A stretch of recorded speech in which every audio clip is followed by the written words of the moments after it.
Hi everyone, it's Hans here, the founder of Cappuccino, and welcome back for Series 3 of Flat Whites and Insights.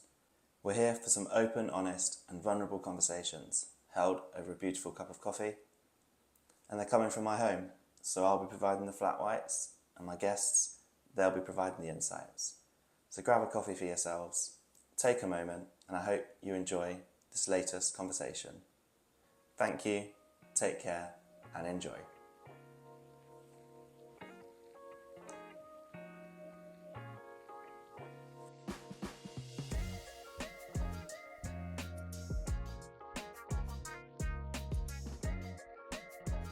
Taylor.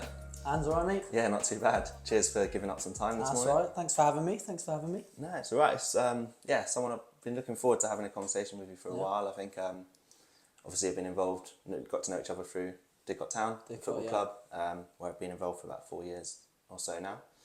But yeah, before we dive into it, you're right to maybe give a brief introduction to yourself, who you are, what you do, just for people who might not know who you are. Yeah, sweet. Taylor Bedwell, playing for Didcot Town at the minute, Step 4. Also coach down at Procision Oxford. Coach the girls side of things, down there, the girls academy. But yeah, football. Yeah, nice. And I was going to ask actually, how long has football been part of your life, or was it always? Because I know obviously, there's a load of Bedwells at Didcot, so we know we got Paul, we got Lee, but yeah, since I earlier can remember, I think probably come out of the womb with a pair of Adidas Predators on, I think, earliest for. But yeah, ever since a young age, been involved in football, playing, watching, obviously, down at Didcot, watching likes of, funny enough, Heapy, my old man and that. Yeah. So really grown up in football from the early ages, and then been involved with it since. Yeah, no, I love that. And it's funny, I've noticed I kind of came to this kind of local football scene a bit later, because obviously moved here, and well, I've been in Didcot 7 years now, but didn't initially kind of get involved with the club. Wow. Now though, for example, like last night we're at playoff game. Clanny versus Abingdon. Abingdon Clanfield. We won't talk too much about the I think that's the better game. We ignore that, yeah. Yeah. Could have been watching United Leon, but but in terms of just the amount of people there, and you see from the local teams, or and for myself, so I went along and like my wife came. She doesn't always come to the games, and we kind of left. She was like, how do everyone just knows everyone? Yeah, I think they're more so why you go to them games. It's brilliant. The football's there. It's an added on, but it's a brilliant social for everyone. Like I said, you see everyone local football, whether that's playing, whether that's from clubs or mates or whatever. It's just a great social really to get out as well. So even if the football is crap, you tend to get a good social and you see faces you haven't seen. It's a good time to catch up. No, definitely. It's just kind of highlighted to myself like that sense of like community you get from football. I mean, talking about community and football, I guess we'll touch initially on like kind of Precision. Yeah. Because I know they've launched that kind of Precision in the community arm this year. But just in general, like what that provides for like young people in the area. I mean, I've had like Christian on. Obviously, I know he's kind of head coach. Head coach there. And kind of am aware of the setup, and you just look at not just the players it's producing in terms of obviously you got like JT. I think he was there last night. Nemi was there last night. Yeah, good to see Nemi again. Yeah, and then a few others who are kind of on that pathway, but right down through the age groups and things. So. Yeah. So have you been involved in that? How long have you been involved in Precision? I think this is my... I lose track now, to be fair. I lose track. I think I'm in my 6th year. So 2 of them years, first 2 years was actually as a student doing the NCFE, the A-level course, if you want to call it like that. 3 years studying my degree there.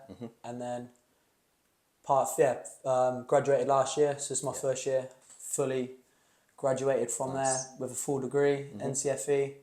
First year staff, obviously, head coach of the girls there as well. So I think it's my 6th year, I want to say, but like I said, time flies. Yeah. Time flies. It only feels like yesterday since I joined in the summer as a year 1 student. But yeah, I think it shows how special of a place it is when 6 years feels like last week.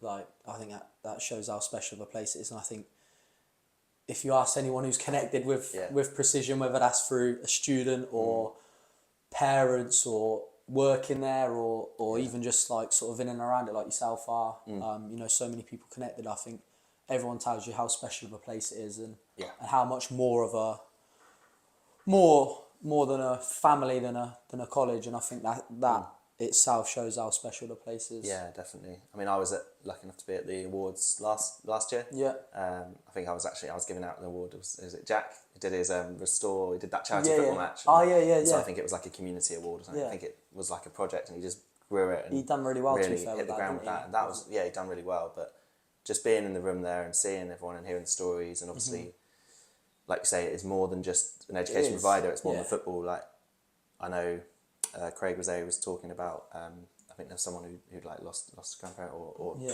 family members, and I can see all this year they've done the kind of the pink kit, and it's about the people, isn't it? Like it's the people that make it.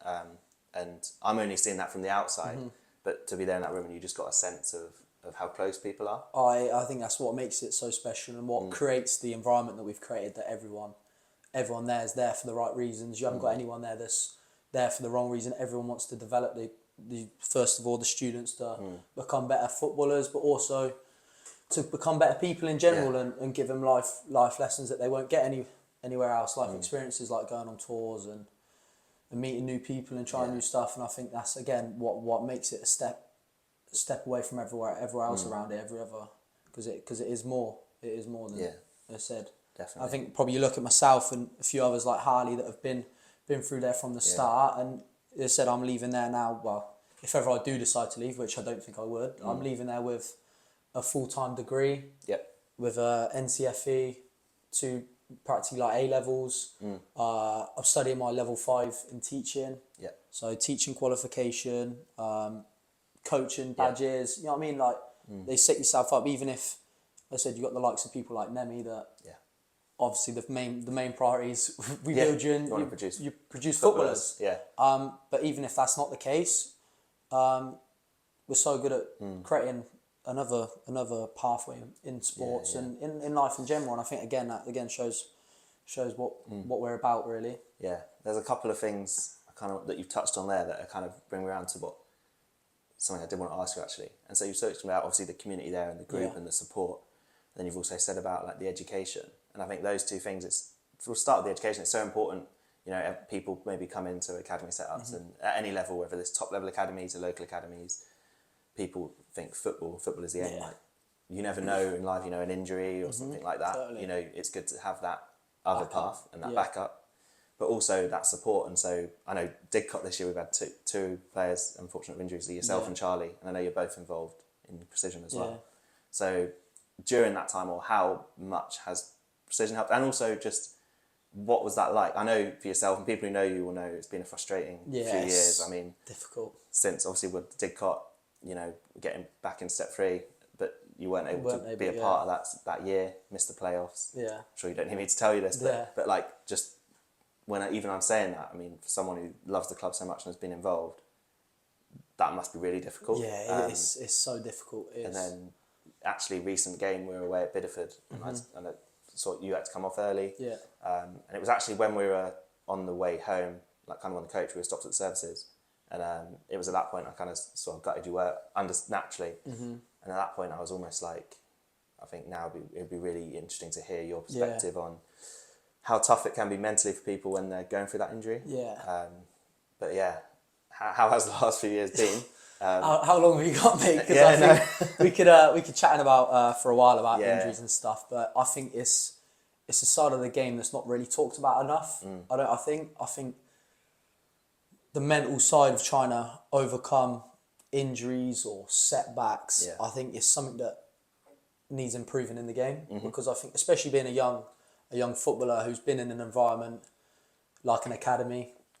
I was at Oxford up to under 16, so I've been in a sort of quite of a professional environment, sort of all my footballing career, and dealing with the first setback of getting released. It's difficult, and like I said, you see, unfortunately, a few obviously at the higher ends, a few academy players actually taking it too far and taking their own lives from not receiving probably the recovery and the help they needed to deal with a setback like that, because it's massive. And then obviously sort of as you move through life and in football, you get them setbacks, and I think injuries is a big thing that more so mental side of things is said it's difficult to try and overcome and to try and get the help, because say you can go to physios to get physical treatment, but is there a lot there for you to go to help with the mental side of things to overcome that? So I think it's quite an important topic to talk about, and I hope that people seeing it out there, if they are struggling with injuries and how to overcome that they can sort of reflect on today and maybe come out with a few ways that they can, well, from my experience that I've helped get through probably the toughest injury you can get in football, your ACL, how to overcome that. And so I think it's tough. Yeah, no, definitely. And I think some of the things you mentioned there about people in academy football or young players and, you know, particularly at non-league level, potentially, because it's not just, you know, it potentially takes out not just your football, but for some people you might not then be able to do your work your everyday work and your income stream, and like clubs don't necessarily have the, you know, hopefully they'll have the right insurance and this and that, the other, but they don't necessarily have the financial backing to be able to put up a player, and so it becomes really difficult. It does. And then also obviously you're missing a lot of people who are in the game. Their passion, or what distracts them sometimes from what they're struggling with, is the football. So you're literally being taken away from everything, the thing your that is your hobby, what release. you enjoy, what you like, and it's difficult, and the identity thing I think is an important one as well. When you talk about young players who think they're on the path to becoming a footballer, I had similar. It was different, but when I was like doing my PhD and in academia, like I put all my self-worth in, like, this is what I do. Like, I am an academic, I'm a researcher, in the same way that people might be like, I am a footballer. And then to have that taken away, it just throws you a little bit like, well, shit, who am I? Yeah. Like, what if I can't do this? What am I going to do? Yeah. And I had like, it was close to when you mentioned about when some people like take to, like when I was 22, I did like attempt. So it got to that level for myself. So I know now, that's why 22 is my favourite number, because anything beyond that age is a bonus. Yeah. But that experience, and again, it was not in a sport environment, but it was in a competitive research environment. It was similar. Like, I felt like I didn't necessarily want us to show signs of weakness, or show that I couldn't handle it, or show that I wasn't the person I was saying I was. And so it's kind of, I see a lot of parallels with football, because you know, maybe you're really struggling with something mentally, but you don't want the gaffer to think you're not going to be able to compete for 90 minutes. And that's where maybe football has to change a little bit, or is changing, that, you know, your footballers are people first, and they're going to have emotions, or they're not going to be, they're going to be dealing with life stuff. I mean, we spoke about Abingdon Clanny at the start of the thing. Obviously, this year they like sadly lost like Jack Badger, and so it's very like, you know, real and still happening in like football.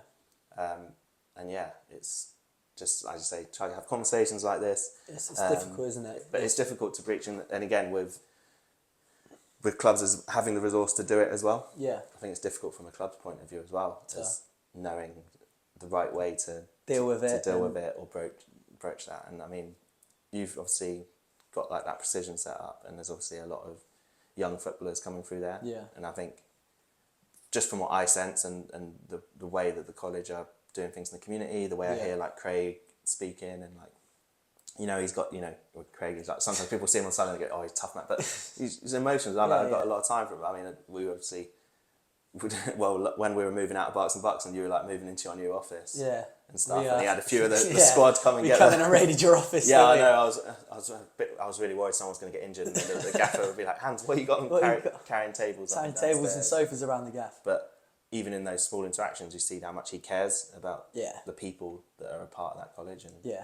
And I'm not sure, obviously, how much what goes on in the dressing room at Didcot and stuff, but I know, obviously, we've got quite a young group, but then you've got a few experienced heads. It's just important to have that support. But it must have been a frustrating few years for you. I just remember thinking, like, obviously, you recently hit 100 games for Didcot, but really, that could be 200, really. Should be a lot more than that, I think, if I'm being honest and opening up, I think it was probably the Bideford game. So what we talked about 2 weeks ago, I think that was probably the point where I felt the lowest in my football career. Similar to what you touched on earlier about yourself and your PhD and that. And it's sort of, throughout the whole season, I've sort of not felt like I've been myself in the way that I didn't feel as sharp as I was before. Yeah.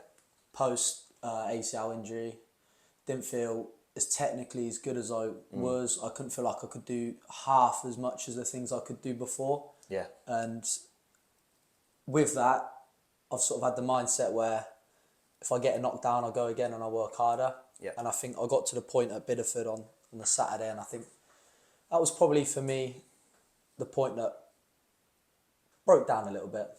Like physically, I think you could probably tell in the game, my body just couldn't play. Mentally, I just felt just not weak, but just drained, just tired, just from the whole season, the whole last 2 years of getting knocked down, getting a swift uppercut to the face, landing on the canvas, feeling like what's next, getting up, getting myself up, going again, and then getting another swift right hook back down to the canvas. And like I said, I think that Saturday was sort of the low point for that, and where I sort of felt like it was from my point, it was tough to watch, to be honest, for me, like knowing yourself and knowing what you've been through, and seeing probably the first 5 minutes, I could see you were not quite moving right, feeling it, and like then obviously when you come off, and then like I said, it was like on the journey home, and then it's a long old journey as well to have all that going for you. you just want to be home probably there. You just want to get home, and it's like calling a ball and just shut out and just be on your own, and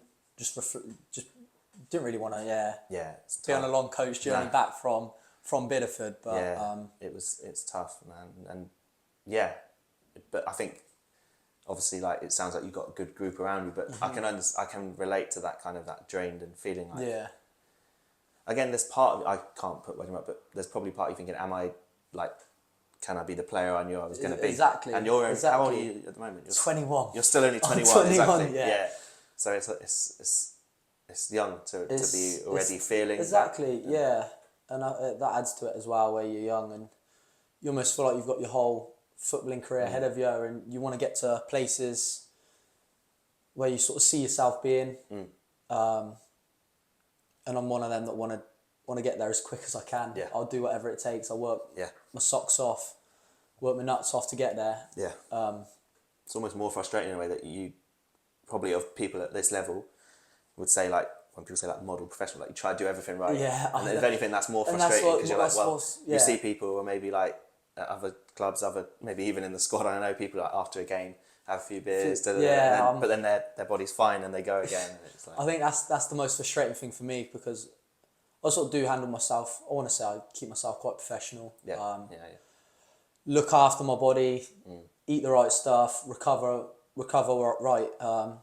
Like I said, all this felt this season is just bloody spent at Park Club sauna. That's all I felt, just recovering in the sauna with the boys, stretching off, doing all sorts of recovery and anything that's just sort of gonna stop me from getting injured, really. So obviously then when you do get the setback and do get another little knock, it's like, what more can I do here? Like, do I need to go the other way and stop recovering and do what the other lads and see other lads? Am I doing too much? Do I need to go out and have a few more drinks and relax a little bit? And it's hard to get that balance at this age, because a bit of you's like, I want to do things right. I want to go to the gym and do all the right stuff, eat well, and get them good goals on the pitch that, we're just doing them habits are going to get me up and get my football back up, or just enjoy it and just have a good. It's such a hard age to try. It's hard because that age where and also you just want to be.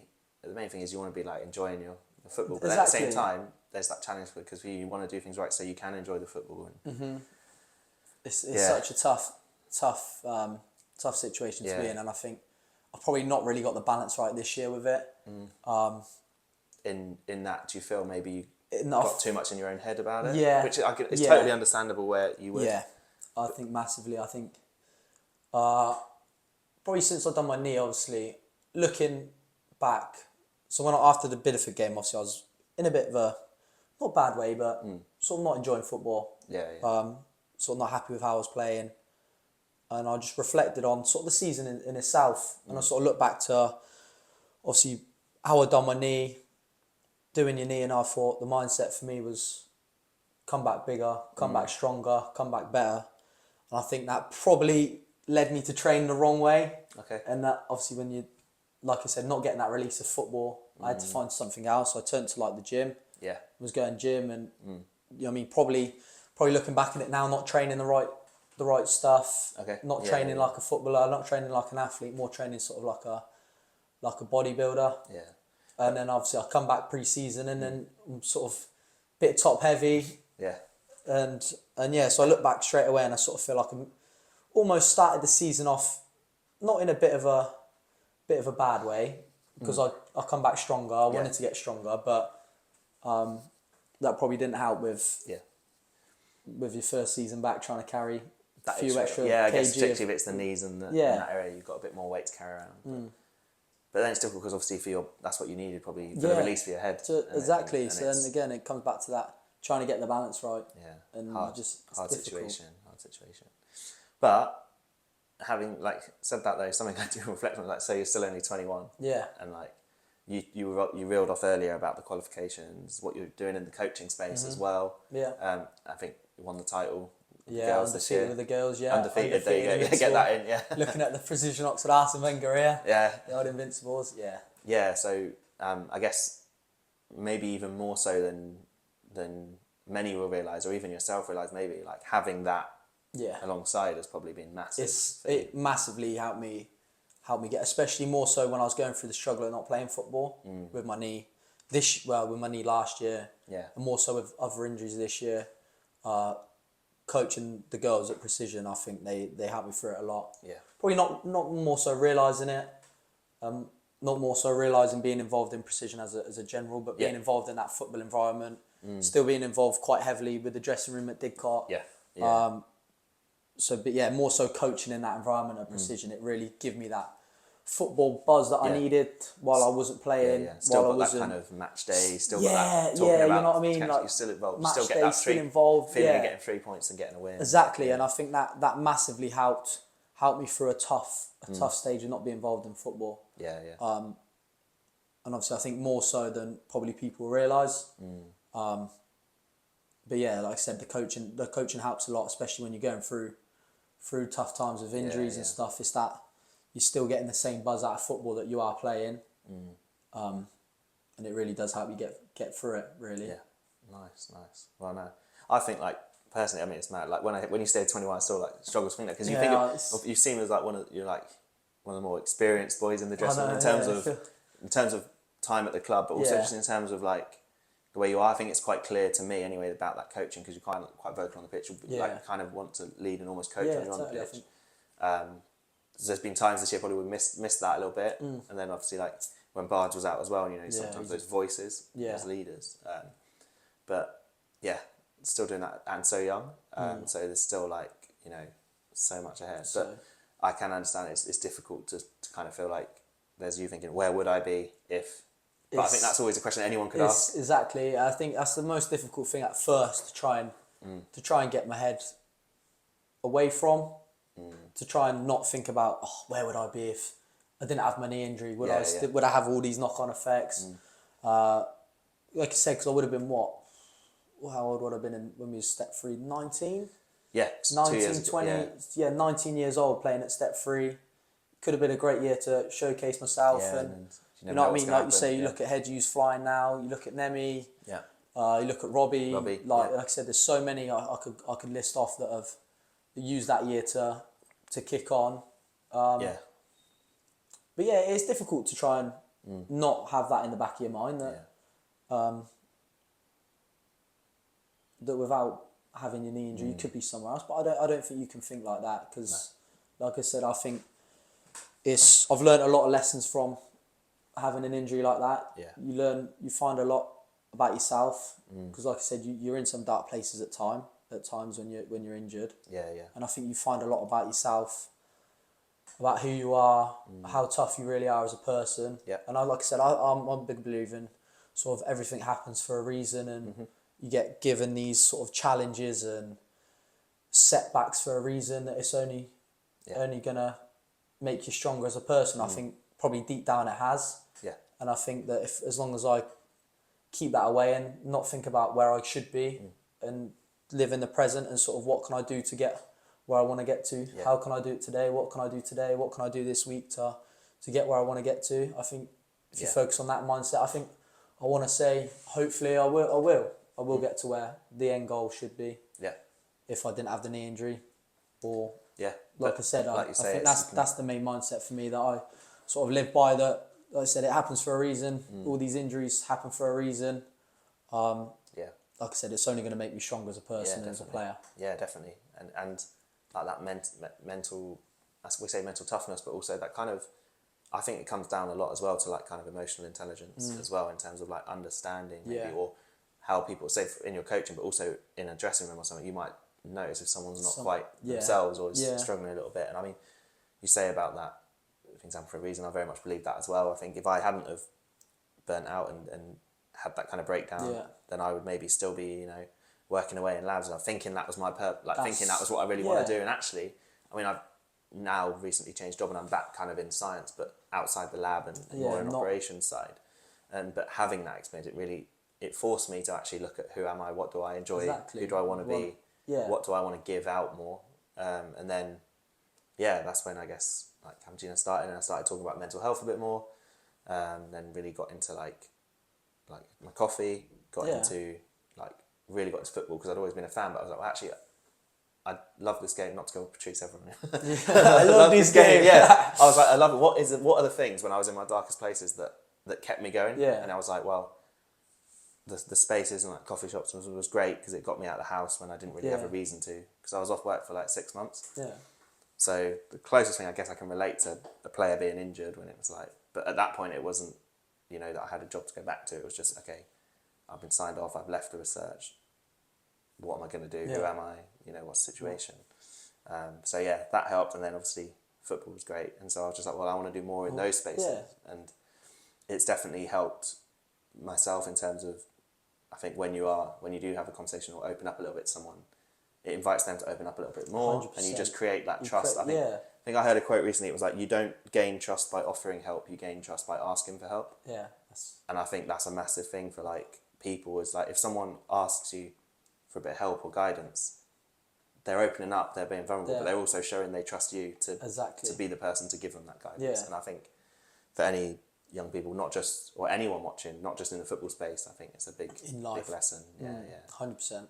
So no, I think credit to yourself for, you know, as you say, getting back up off the canvas and stuff. And it's tough. Like I say, it was that day at Bedford. We're going back to it again. I think I guess maybe being where I'd been and knowing how I'd felt, that seeing you on that journey home, that was when I was like, oh, okay, yeah, this is tough. Yeah. And it was a difficult one as well, because I was like, well, I kind of want to go to see if it's all right, but then I don't. Sometimes you were probably thinking, no one talk to me. I just want to, like, you're probably thinking, hands go away, like, please don't, of all times. But that was when, like, I noticed that, and kind of didn't want to message you like the day after, because you probably would have been, if I was like, oh, you seem down, let's have a chat, like, because I know it probably wouldn't have been the right time. Yeah. But it was then when I kind of realised, as you say, that culmination of the last 2 years. Yeah. It just all built hit up. You, and it's tough and it's difficult, and then you know, everyone also, again, and I feel like there's a good tight knit squad and everyone wants everyone to succeed, but the other part of it, I was like, well, the player who's like kind of come in, Charlie comes in, has a great debut, scores, and everyone's like shouting about him. There's part of you like it's obviously it's great to see young kids develop, and it shows that we've got that bit of depth, but it can be hard probably when you think, like, you know, that there's always that, you know, element, I think, in football. People want to, you know, people are competitive, people want to succeed. People want to take want to take your shirts, and that's the game, innit? You all want to play.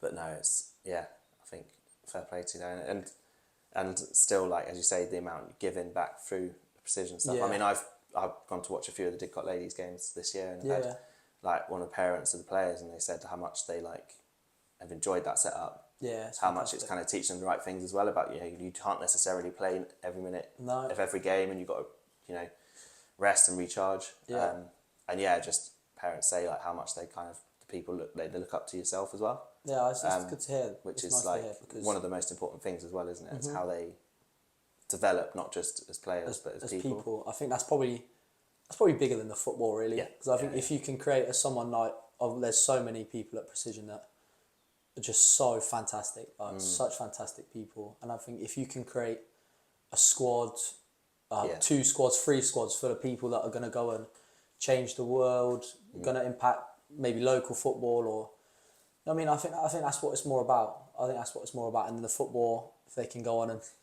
I mean, like go and play professional, go and play at a decent level in non-league. That's just the added bonus. But I think creating people that, let's say, are special. I think that's more important.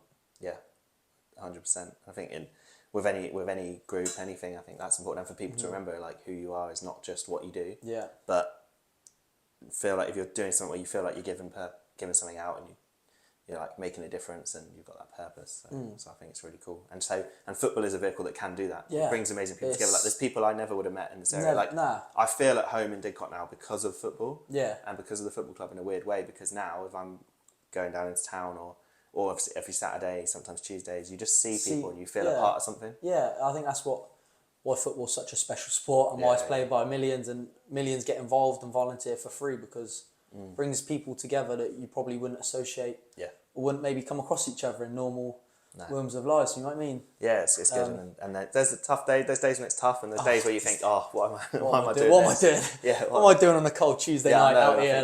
Surely there's better things to do. There's days where you sometimes you work full time, do my podcast stuff, and then I've got that football stuff coming on. But then actually when you're there at the club and you see like the success and you see people's like smiling faces, people enjoying coming through the gates, like that's what's matter. It's worth it. But no, I feel like I had a good little chat. We've spoken about spoken about the lows, obviously with Bideford, but what are some of like your highs from football? Highs, there's many.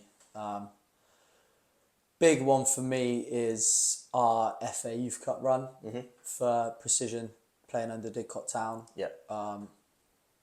Just that whole run up to that. The games before that, even more so the game before Fratton Park, Portsmouth first round popper. I think we played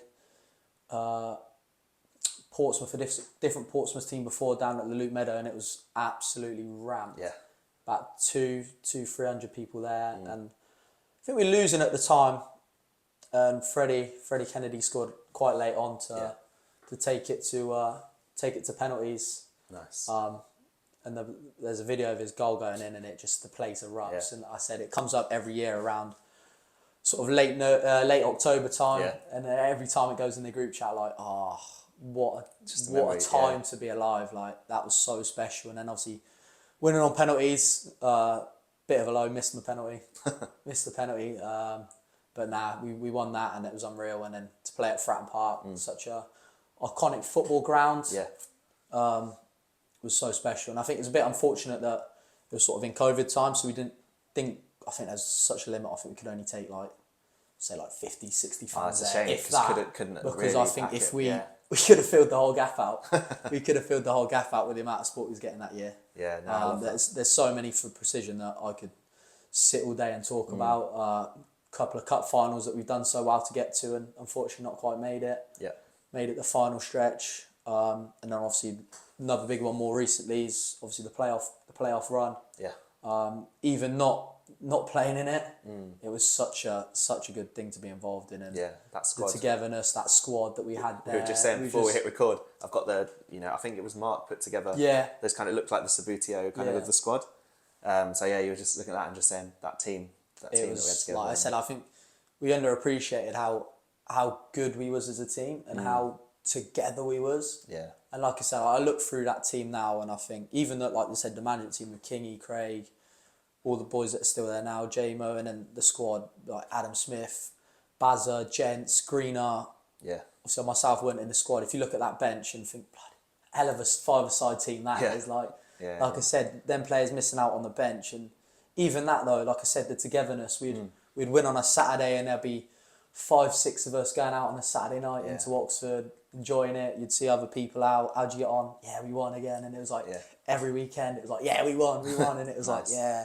I think that whole year in general, and I think, we won the playoffs on the Monday, went out on the Monday night in Oxford, and then on the Friday we was off to Albufeira for the end of season do. So I think that week in general is probably up there for such a high in football. Yeah, and it was great, like the numbers we got obviously in the loop. I think it was like 2,000 in the final, and I think it was that. I remember before the playoffs as well. I think a few of the other teams or one of the other managers had said, the team we want is Didcot." Yeah. I think and there was that mentality in the group of just fine, we'll happy be the underdogs. I think that's what that will help us out. I think we enjoyed that underdog feeling, like that no pressure, that teams were almost there. We're like, little Didcot, they're gonna drop off sooner or later. They're not gonna get to the end, and then we just kept winning, and then when we got to the playoffs, like I said, they wanted to play us, which was stupid because or even if you're thinking that, don't come out and say it. Exactly, it's only going to give us more fire.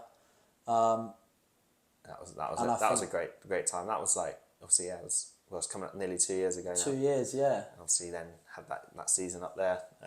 Now moved across to the south. Yeah. I was thinking it's very unlikely we're going to be in the south again next year. So that'll be 4 years in a row Didcot been in a different division. Yeah. So again, it's like, you're trying different teams, but then it's a difficult challenge for probably JMO and the club as well, and getting that group. This year would have been difficult with the travelling as well. Yeah, I think that was a big factor in probably trying to get maybe a few players in where it's a big commitment. You're travelling more than some football. Probably. Yeah, like even in non-league, you're travelling more than Step 3. You're travelling probably more than National League South in a way, that you've got 4 or 5 big trips down to Cornwall, staying over Friday nights and that, and it was a big commitment this year.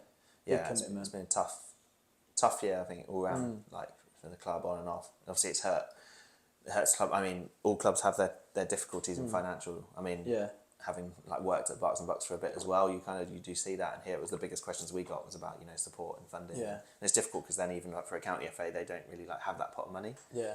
And then that's about the FA and the football pyramid and things. But then seeing it from this side now, coming in, like being a bit more involved, in the committee and secretary, you see the realities of it, and it's tough. But then that's where it then feels so good when you have those seasons that something all goes well. Worth it. Yeah, and it's worth it. But some few highs there. Yeah. Plenty, and you're still only 21. That's still 21. So hopefully, touch wood, the injuries have gone, and I can have some more good times in football. Because I think that's what you're doing it for. Get back to loving it again as well. I think that's the most important thing, mate. I think if you can get back, if you're playing football, you're loving football, you're enjoying football, I think the actual football itself will do us talking. You know what I mean? Yeah, exactly. I think that's the big thing, and I think that's probably why I've struggled maybe a bit this year. I've not really enjoyed it a lot. Not really loved it. Not felt it's a good point. Probably going into a game, you're not like just relaxed, enjoying it, thinking about the result. There's probably what if something happens? How am I going to feel today? That was such a go on for the season. I think every game I was sort of like, right, am I going to get through this all right? Yeah. Can I make it through this game without getting injured? And it's such a difficult thing to go, especially being a centre half, and you've got to be strong. You've got to go in for headers. You've got to go in for tackles. You've got to, well, for me anyway, try and get on the ball and make things happen. I think it's so difficult to go into games with that mindset of, got to be careful today. I don't want to go in and get injured, or you're not feeling 100%. Your legs are not feeling 100%. You quite easily sort of get into that mindset of, do I really fancy it today? Yeah, and then you're not enjoying it. You're probably thinking the game starts, and you're probably thinking, how long until full time? It's almost already. I mean, I had Max Kretschmar on my podcast before. He started at Wickham, and he came through the academy. He's at Wealdstone now, playing National League, but he had quite a bad injury, or he was saying actually it wasn't even about injuries, but as a young kid coming through the academy, like the anxiety of this is your chance. This 100%. And he was like, almost the game would start, and he was almost, rather than thinking, am I going to do something to win the game, he was like, I just don't want to be the person to make a mistake to lose the game. Yeah. And so it's difficult to deal with. It's such a difficult thing. It is, and like I said, I think it's the most powerful thing in football and in sport and in life is your mindset. If you get that right. And if you can get it right, I think it can take you to the top. Because like I said, if you flip that mindset, you turn into games and you're more relaxed, and you're like, I'm just going to enjoy today's game. Play, I want to get on the ball, and I feel myself in certain games. I know when I'm going to have a good game because I'm in the mindset where I'm like, get me on the ball. I want to step in from centre half. I want to make things happen. I want to go get stuck in. I want to be strong, big, tough. And I think getting yourself in that mindset is what gets you to the top. Yeah, like I said, a difference maker. And like you say, not just in football, in anything, any work. You go into the workplace, or you go into a meeting, or you go into a presentation or anything. If you go in, shoulders at back, like confident. I'm going to show you what I'm worth. I'm going to show you what I can do. I mean, if you don't think that going in, then how are they going to feel that? And I think, especially, I think I've learned that a lot from injuries. And I think that's the big thing, that if you're going to take, it's funny to say it, take a positive from it. from getting injured. I think it's that, and it's the strength to, when you get knocked down, you're at the lowest point in football. The lowest point in football, you're not feeling great. To learn from it, reflect from it. You know what I mean? Learn from what you could have done better. Learn from maybe how you got in that situation in the first place, and then come back bigger, better, stronger. Yeah, exactly. And like I said, if you do that in football, in sport, in life, and you carry that around with you, I think you can get to wherever you want to get to. Nice. And I think that's the main thing. Yeah. You can, sky's the limit, isn't it? Sometimes really? the biggest battle's there with ourselves. It's cliche, but it is. It is 100%, and I think definitely more so this year I felt that, and I think it's a big thing that I'm going to work on, and I'm working on. I feel like if you can get that right as a footballer, especially as a young person in life, I think if you get that right, it's one step forward. Definitely, love that. And final thing, which I ask everyone on the podcast, is just, what does happiness mean to you? Oh wow! That's actually that's a tough one. Yeah, it is. It's a tough one. I think it's quite easy to get caught up in your past, your future, and everything like that. But I think the big thing is we're not promised tomorrow, are we? Anything could happen from now and until next week or next month. For me, the future's not there. It's present, and I think happiness for me is probably just enjoying every day we've got on this beautiful planet with all the people we love to spend time with. And I think you go into every day just ready just to treat it as if your last. I think more so recently with stuff that's happened and stuff, sort of close to precision and stuff. Like life's not guaranteed. 100%. Yeah. Like I said, I think if you quite easily can get stuck up in stuff, and I mean have a mindset of feeling low and stuff and all of that, and it's quite easy to nowadays with everything going on, money wise, everything, to get really tied down. But I think happiness is just living by the day, and just what can you do today to get yourself better? What can you do today to, when it gets to 10 o'clock at night, to look back and reflect and say, yeah, I had a good day today, you know what I mean? Lived another day, I've done this, I've done that. Good day. Yeah. It was a good day today. Perfect. Love that. Yeah, it's a great question to finish on. Is it? That's a great one to great finish answer on. as well. Really appreciate it. What about yourself? Flipping it back on you. Yeah. What? For me, and a few people kind of flipped it, but it kind of evolves. Obviously, it changes. Yeah. But for me, it's peace of mind. Like if I'm just, and it comes from that not looking into the future, not worrying about the past. It kind of is on the same premises, but just peace of mind. Like if I'm just like chilled and relaxed, like that, to me, because it's not realistic to think you're going to be like happy all the time. Yeah, 100%. Like life isn't always ups. There's going to be downs. There's going to be challenges, and it's unrealistic to think I shouldn't have stress. I shouldn't have sadness. I shouldn't cry. I shouldn't have negative emotions. But I think being at peace with that, and just like kind of not getting in my own head about it is a big 100%. Thing. So not trying to think too much about what needs being done in the future, as you say, just trying to have the best time I can. I think not trying to ruin a great today by looking for a perfect tomorrow. Exactly. If I can put it in a little concise thing, so peace of mind, I'd say, for me, and it's been great. I've enjoyed it, mate. I think it's been a great chat. I think we've opened up quite a lot of important subjects, especially in sport, in football, and in life. I think so. Hopefully, people can listen to this and feel the courage to open up if they are struggling with injuries. 100%. And like I said, I think hopefully I've enjoyed it, mate. Yeah, it's been a good little chat, hasn't it? Yeah, it's been good. I've enjoyed it. As I say, nice way to wrap up this series. But hope you have a good, I would say, break in the summer, but I'm sure it's it's always been. There's never really a break. It's going to be work this summer. It's going to be hard work. And then we'll see what next season brings. Hopefully. We'll see what league we're in for a start. And see what happens. There's a lot of things to work out. But appreciate it, mate. Cheers. I've really enjoyed it. Thanks, mate.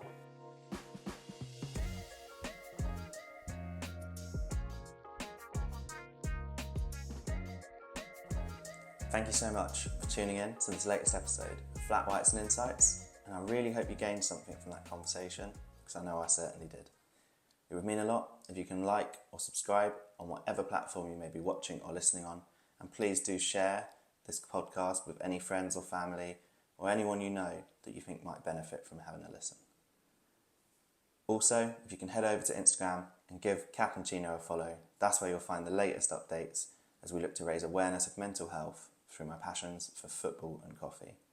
And I'm always open to people getting in touch if you want to have a conversation, collaborate, or even come on the podcast yourself. The support means a lot, and I'm very grateful. Thanks so much again, and I hope to see you soon.